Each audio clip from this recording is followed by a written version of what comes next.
ओ जी नमस्कार legend learning में ਤੁਹਾਡਾ ਸਵਾਗਤ है ओ जी welcome back to Legend Learning. मैं लक्ष्य हूँ आपका बहुत बहुत स्वागत करता हूँ। लेके आ गया हूँ 10 by 10 challenge for you top PYQ set solve करेंगे जी। नीट और सीईटी 2026 हमारा टारगेट है, तो let's get started without any further due. Question number 1। In old trees, the greater part of secondary xylem is dark brown and resistant to insect attack due to। देखो यहाँ पे ध्यान दीजिए please कि यहाँ पे लिखा हुआ है डार्क ब्राउन। डार्क ब्राउन लिखा हुआ है तो कौन सी वुड होगी? ये हार्डवुड, HEART। हार्डवुड के बारे में बात कर रहे हैं। और हार्डवुड जो होती है वो होती है बच्चों सेंट्रल में, जो इनर पार्ट होता है वुड का, उसके अंदर। ठीक है, तो पहला ऑप्शन है secretion of secondary metabolite and their deposition in the lumen of vessel. बिल्कुल सही बात है, वेसल के अंदर इन सभी चीजों की डिपोजिट हो जाती है, किसकी? सेकेंडरी मेटाबोलाइट्स की। ठीक है। Deposition of organic compounds like tannin resins in the central layer of the stem. बिल्कुल सही बात है, सेंट्रल लेयर ऑफ स्टेम में ये इसकी डिपोजिशन हो जाती है। ठीक है, जिसकी वजह से वो क्या हार्ड हो जाती है, डार्क कलर की हो जाती है। C deposition of suberin and aromatic substance in the outer layer of stem. देखो पहली बात तो क्या है कि सुबेरिन नहीं होता, लिग्निन होता है। दूसरी बात एरोमेटिक सब्सटेंस सही है, पर यहाँ पे क्या लिखा है? ये outer layer, outer layer, outer layer नहीं, मैंने अभी बताया कौन सी लेयर होती है, इनर लेयर। तो स्टेटमेंट गलत हो गया।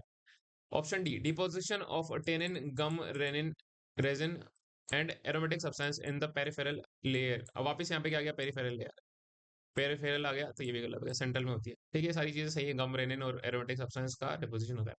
Presence of parenchyma cells functionally active xylem elements essential oils.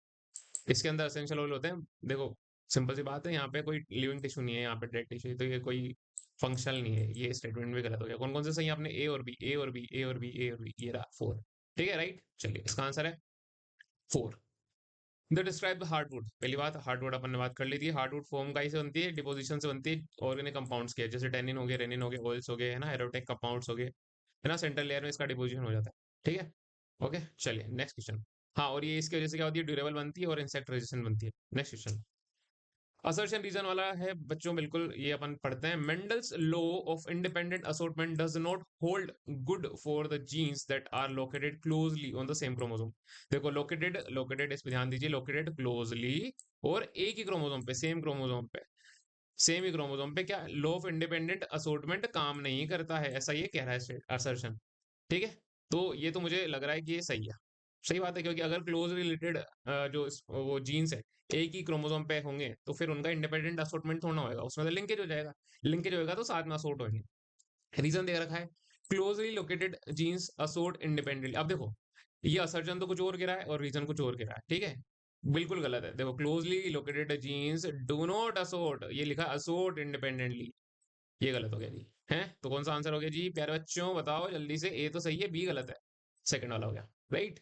चलिए क्लोज जीन्स में क्या हो जाता है जी? क्लोज जीन्स में लिंकेज हो जाता है, लिंकेज हो जाता है, लिंकेज की वजह से वो इंडिपेंडेंटली असोर्ट नहीं कर पाते, साथ में असोर्ट होते हैं फिर साथ में। ठीक है, चलिए next question. Question number 3। Which one of the following is not true regarding the energy release during the ATP synthesis through chemiosmosis it involves. ठीक है, पहले बताना है नोट ट्रू, जो सच नहीं है वो बताना है। Break down of electron gradient, proton across the membrane to stroma, reduction of NADP to NADPH2 and breakdown of proton gradient. बच्चों सिंपल सी बात है, क्या इन्वॉल्व नहीं होता? प्रोटॉन ग्रेडियंट होता है ना, है प्रोटॉन ग्रेडियंट बनता है, टूटता है, सही बात है। एनएडीपी एनएडीपीएच टू में कन्वर्ट होता है, बिल्कुल सही बात है। और जो प्रोटॉन्स होते हैं वो मूव करते हैं मेम्ब्रेन से स्ट्रोमा, बिल्कुल सही बात है। पर क्या नहीं होता? इलेक्ट्रॉन ग्रेडियंट नहीं होता। क्या नहीं होता? इलेक्ट्रॉन ग्रेडियंट नहीं होता। तो ये आपका गलत स्टेटमेंट पूछा है, नोट ट्रू। कौन सा आंसर हो जाएगा? फर्स्ट वाला, राइट। चलिए एक्सप्लेनेशन देखिए। ATP synthesis is driven by the breakdown of proton gradient. ठीक है, ये प्रोटॉन ग्रेडियंट से होता है ना, नोट एन इलेक्ट्रॉन ग्रेडियंट, ये मैंने तुम्हें बता ही दिया, इलेक्ट्रॉन ग्रेडियंट से होता ही नहीं है। The flow of protons through F0 F1 particles provides the energy for photo phosphorylation. Right, next question. Question number 4। Read the following statements and choose the set of correct statements. ठीक है, chromatin कौन सा वाला? Euchromatin is loosely packed chromatin, heterochromatin is transcriptionally active, histone octamer is wrapped by negatively charged DNA in a nucleosome. Histones are rich in lysine and arginine. It typically contains 400 base pair of DNA helix। बच्चों देखो मैं simple सी बात बताता हूँ। Histone octamer जो होता है वो 8 प्रोटीन से मिलकर बना होता है और 4 टाइप के मिलकर बना होता है। 4 टाइप कौन कौन से होता है? H2A, H2B, H3, H4। ठीक है, इनके 2 सेट होते हैं, तो कितने हो गए? इंटू 2 कितने हो गए? 4 इंटू 2 8। तो इसलिए इसको बोला हिस्टोन ऑक्टामर। और हिस्टोन ऑक्टामर कैसा होता है? उस पर चार्ज पॉजिटिव चार्ज होता है ना। पॉजिटिव चार्ज, और इसके ऊपर नेगेटिवली चार्ज डीएनए रैप करता है, ठीक है, रैप करता है। और ये कितना टर्न होता है, वन, तो एक टर्न तो पूरा, और एक 3/4 टर्न होता है ना। और ये जो होता है ऑक्टामर, ये बेसिक होता है नेचर में, क्यों? क्योंकि इसके अंदर लाइसिन और आर्जिनिन होता है, लाइसिन और आर्जिनिन होता है स्टोन्स के अंदर। तो ये एक तो स्टेटमेंट सही हो गया। दूसरा स्टेटमेंट अपन देखते हैं, typically nucleosome contains 400 base pair. बच्चों ये जो 400 बेस पेयर लिखा हुआ है, ये गलत लिखा हुआ है। इसके अंदर कितना होता है, 200 बेस पेयर होता है, ठीक है, 200 BP। तो ये वाला स्टेटमेंट भी आपका गलत हो गया, ठीक है। ये सही हो गया, ये गलत हो गया। सी देखो, histone octamer wrapped by the negatively charge DNA in a nucleosome. देखो हिस्टोन के ऊपर कैसा था, पॉजिटिव, और डीएनए कैसा था, नेगेटिवली चार्ज। तो ये स्टेटमेंट भी आपका सही हो गया। हेट्रोक्रोमेटिन और यूक्रोमेटिन की बात करें, देखो यूक्रोमेटिन कैसा होता है, यूक्रोमेटिन लूजली बाइंड होता है, मतलब लूजली पैक्ड होता है, ठीक है, और लाइटली स्टैन होता है, मतलब लाइट कलर का स्टैन होगा इसके ऊपर। और ये कैसा लेगा, लूजली पैक्ड रहेगा। इसी की वजह से ये ट्रांसक्रिप्शनली एक्टिव रहता है। कौन सा, यूक्रोमेटिन। जो हेट्रोक्रोमेटिन होता है वो टाइटली पैक्ड होता है, डार्क स्टेन होता है, और ट्रांसक्रिप्शनली इनएक्टिव होता है। यहाँ पे क्या लिखा हुआ है, हेट्रोक्रोमेटिन इज ट्रांसक्रिप्शनली एक्टिव। नहीं जी, ये कैसा होता है, इनएक्टिव होता है। तो ये स्टेटमेंट गलत हो गया।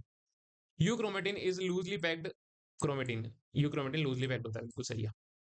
अब सब पूछा है भैया कि कौन सा सही है, तो ए सही है अपना, अपना सी सही है, और अपना डी सही है।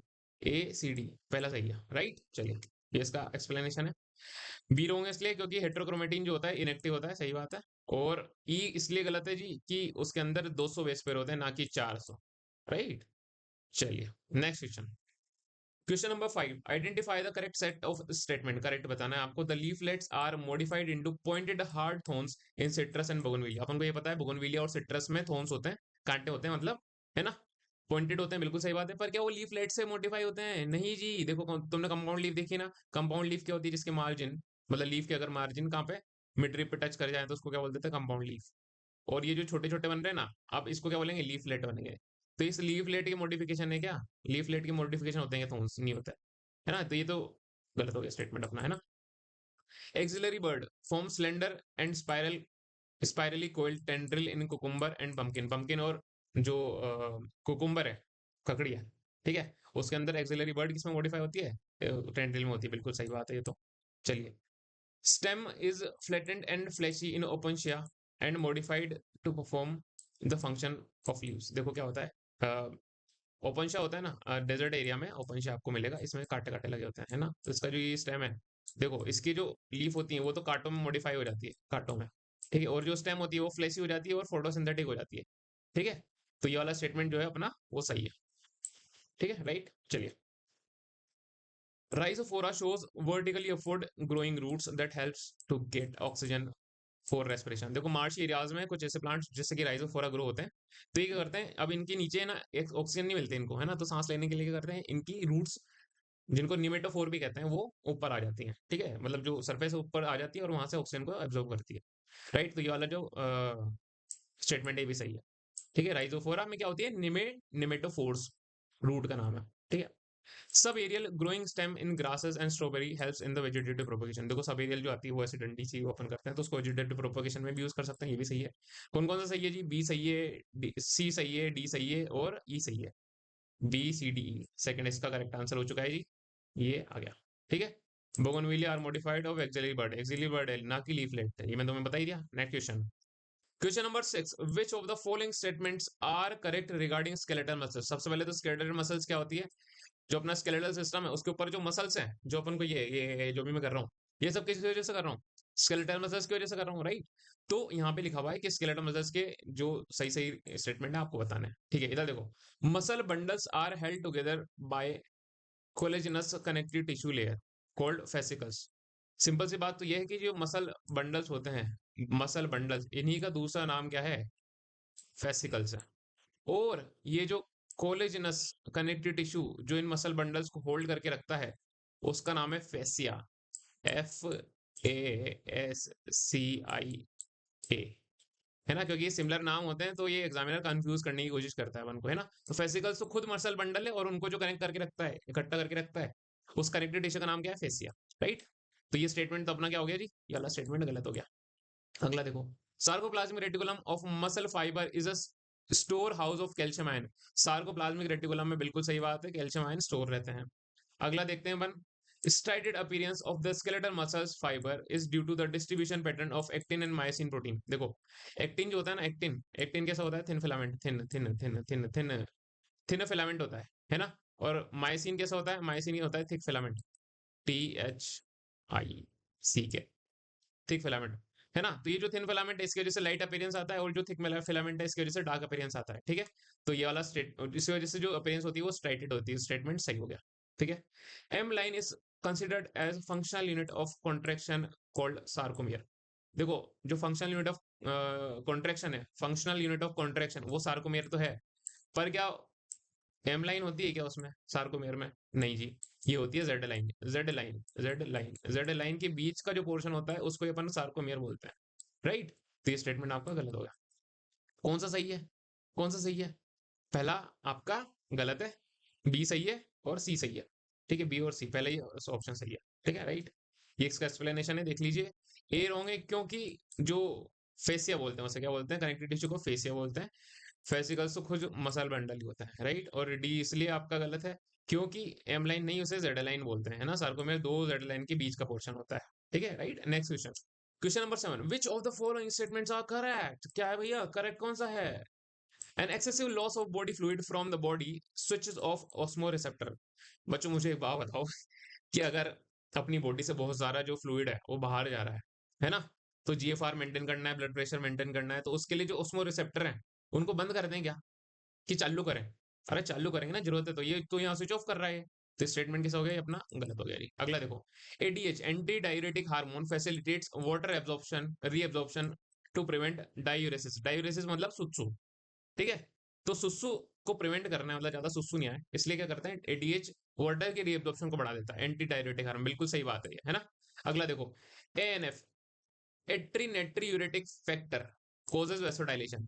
ये हार्ट की वॉल से निकलता है और ये क्या करता है, जो वेसल्स होती हैं वेसल्स का डायलेट कर देता है, मतलब उनको फैला देता है, वेसल्स को फैला देता है, तो ये सही है। एडीएच के विपरीत काम करता है, अपोजिट एंटागोनिस्ट होता है। ADH causes increase in blood pressure. अब देखो, वाटर का रीअब्जॉर्प्शन बढ़ा दिया एडीएच ने, ऊपर अपन ने पढ़ा एंटी डाययूरेटिक हार्मोन ने कर लिया, वाटर का एब्जॉर्प्शन बढ़ा दिया। अब पानी कहाँ आएगा, ब्लड में आएगा, ब्लड आएगा तो क्या प्रेशर बढ़ जाएगा? बिल्कुल ब्लड प्रेशर बढ़ जाएगा, ये स्टेटमेंट भी आपका सही है। ये वाला देखो, ADH is responsible decrease in GFR. बच्चों मेरी बात सुनो, रीअब्जॉर्प्शन बढ़ा, ब्लड प्रेशर बढ़ा, तो जीएफआर भी तो बढ़ेगा, जीएफआर बढ़ेगा, कम थोड़ा होगा, तो ये स्टेटमेंट कैसे हो गया, गलत है जी, ठीक है। पूछा कौन सा करेक्ट है, कौन सा करेक्ट है, बी और सी और D, B C D, B C D first वाला। चलिए, स्टेटमेंट ए क्यों रॉन्ग है, क्योंकि जो फ्लूइड लॉस की वजह से तो क्या होएगा, स्विच ऑन होएगा ऑस्मो रिसेप्टर। और ई इसलिए गलत है कि एडीएच जो है यूजुअली क्या करता है, जीएफआर को इंक्रीज करता है, वेसो कॉन्स्ट्रिक्ट करके, मतलब वेसल्स को कॉन्स्ट्रिक्ट करेगा। एएनएफ तो क्या करता है, वेसल्स को फैला देता है, जिसके बीपी कम चल जाता है, जीएफआर कम चल जाता है। और जो एडीएच है ये जीएफआर को बढ़ा देता है और वेसल्स को कॉन्स्ट्रिक्ट कर देता है। Next question, question number 8, match the following, column 1 और कॉलम 2 में आपको मैच करना है। यहाँ पे आपके फेजेस दे रखे हैं, किसके दे रखे हैं, म्योसिस के फेजेस दे रखे हैं, म्योसिस फर्स्ट में, प्रोफेस फर्स्ट के, ठीक है। और यहाँ पे आपके कैरेक्टर, ठीक है। डायगोनेसिस, फेकाइटीन, जाइगोटीन, लिप्टोटीन। देखो सबसे पहले कौन सी होती है, लिप्टोटीन। लिप्टोटीन में क्या होता है, लिप्टोटीन में कंडेंसेशन ऑफ डीएनए होता है, ठीक है। तो ये आ गया, ये जो क्रोमोसोम है थिन थ्रेड लाइक अपीयरेंस हो जाती है, तो लेप्टोटीन मतलब डी का क्या हो जाएगा, 3 हो जाएगा। डी का कौन सा हो जाएगा, डी का 3, डी का 3, डी का 3, डी का 3, अरे सब में डी का 3 हो गया। चलो, जाइगोटीन में क्या होता है, जाइगोटीन में जो साइनेप्टोनेमल कॉम्प्लेक्स होता है उसका फॉर्मेशन होता है, तो सी का फर्स्ट हो जाएगा, सी का फर्स्ट, सी का फर्स्ट, ये लो आ गया, है ना। तो ये दो तो आपके क्या कहोगे, ये गलत हो गए जी। चलो अगला, पकाइटीन है, पकाइटीन में क्या होता है, क्रॉसिंग ओवर होता है, ठीक है। तो क्रॉसिंग ओवर ये हो गया, अपीयरेंस ऑफ रिकॉम्बिनेशन नोड्यूल्स और क्रॉसिंग ओवर होता है, ठीक है। तो बी का क्या हो गया, फोर्थ हो गया। अरे बी का फोर्थ, अरे कंपटीशन तगड़ा चल रहा है, बी का फोर्थ हो गया जी, ठीक है। उसके बाद इधर देखो फटाफट, जो डायगोनेसिस है, डायगोनेसिस में क्या होता है, ये की बचा है टर्मिनलाइजेशन ऑफ क्याज मेटा टर्मिनलाइज हो जाता है, ठीक है। तो इसका आंसर कौन सा हो गया, ए का सेकंड, ए का सेकंड, इसमें थर्ड वाला हो गया, राइट। चलिए नेक्स्ट क्वेश्चन, स्टेटमेंट 1 और स्टेटमेंट 2 रखे हैं, आपको बताना है कौन सा सही है कौन सा गलत है, ठीक है। In the nephron the descending limb of loop of Henle is impermeable for water and permeable for electrolyte. जी ये जो स्टेटमेंट दे रखा है ये गलत है, क्यों गलत है जी, क्योंकि जो हेनले का लूप होता है तो उसमें जो डिसेंडिंग होता है है ना, वो परमेबल होता है किसके लिए, वाटर के लिए, और इम्परमेबल होता है इलेक्ट्रोलाइट के लिए। और यहाँ पे क्या दे रखा है, उल्टा दे रखा है। ठीक है, अगला देखो, proximal convoluted tubule is lined by the simple columnar brush border epithelium and increases the surface area for reabsorption। देखो, रीअब्जॉर्प्शन के लिए सरफेस एरिया तो बढ़ाता है, बिल्कुल सही बात है, ये वाली बात तो बिल्कुल सही है। बट यहाँ पे क्या होता है, कोलुमनार नहीं होता, क्या होता है, क्यूबोइडल, क्यूबोइडल होता है। ठीक है, तो क्या होता है, simple cuboidal brush border epithelium. तो ये वाला स्टेटमेंट भी कैसा हो गया पूरा, अब ये इतना सही है पर बाकी पार्ट तो गलत है, तो ये वाला स्टेटमेंट भी गलत। तो ए और बी दोनों फॉल्स है, सेकंड वाला इसका आंसर हो गया। ठीक है, एक्सप्लेनेशन दे रखा है, ए मतलब first statement is false because the descending limb is permeable for water and nearly impermeable for electrolytes. Statement two is false because PCT is lined by cuboidal, cuboidal not columnar. Right, next question, फिर से मैं तो following आ गया। Last question है जी, यहाँ पे देखे अपन को डिसऑर्डर, एक तरफ दे रखे हैं कॉजेज और सिम्टम्स। ठीक है, तो एक्सोप्थेल्मिक गोइटर ये क्या होता है, एक्सोप्थेल्मिक गोइटर होता है जैसे कि जो अपनी जो थायराइड ग्लैंड होती है, इसमें क्या हो जाता है, कैंसर हो जाए या फिर ये स्वेलअप हो जाए, तो ज्यादा सिक्रीशन करती है ना, ज्यादा सिक्रीशन करती है तो क्या होता है जी, जो बीएमआर होता है, बॉडी बेसल मेटाबॉलिक रेट, वो बढ़ जाएगा। उसकी वजह से क्या होगा, आपका वेट लॉस हो जाएगा और आंखें बाहर आ जाएगी, तो बाहर सी, है ना।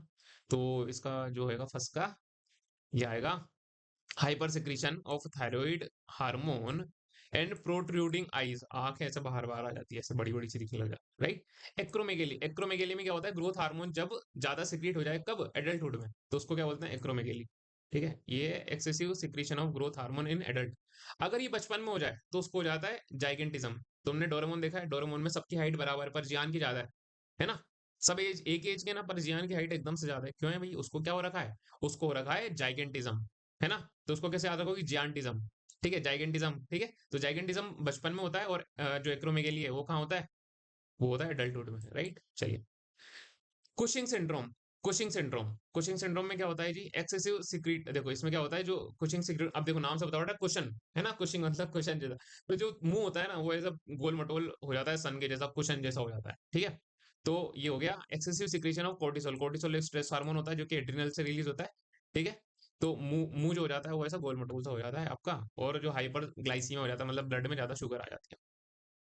क्रेटिनिज्म, क्रेटिनिज्म में क्या होता है, जब देखो कोई मदर है ना, और मदर को क्या हो गया, मदर मतलब मदर बनने वाली है, और उस टाइम उसको क्या हो गया, हाइपोथायरॉयडिज्म, मतलब जो थायराइड हार्मोन है उसका मतलब लो सिक्रेशन रहा है, तो बच्चे के अंदर हो जाएगा क्रेटिनिज्म, मतलब उसके जो बेबी होगा उसकी स्टंटेड ग्रोथ रहेगी। ठीक है, तो ये हो गया अपना कौन सा हो चाहिए, हाँ, hypo secretion of a thyroid hormone and stunted growth. ठीक है, तो ए का हो गया जी तीन, ए का हो गया जी तीन, ये रहा, है ना, बी का फोर, सी, हाँ ये सही है, फोर्थ वाला। राइट, चलिए, ये इसका आंसर है। Okay then, what is your genuine score, please आप कमेंट में मुझे जल्दी से अपना स्कोर बताएं। और अगर आपको ये वीडियो अच्छी लगती है, आपको ये सेशन अच्छा लगता है, आपको कुछ वैल्यू मिलती है, आपको क्वेश्चन अगर जेन्युइन लगते हैं, है ना, ऐसा लगता है कि आपने कुछ आज नया सीखा, तो प्लीज आप वीडियो को लाइक करें और सब्सक्राइब करें। Right, so thank you so much and subscribe to legit learning for more such sessions. Me Lakshya Gautam signing off, see you soon.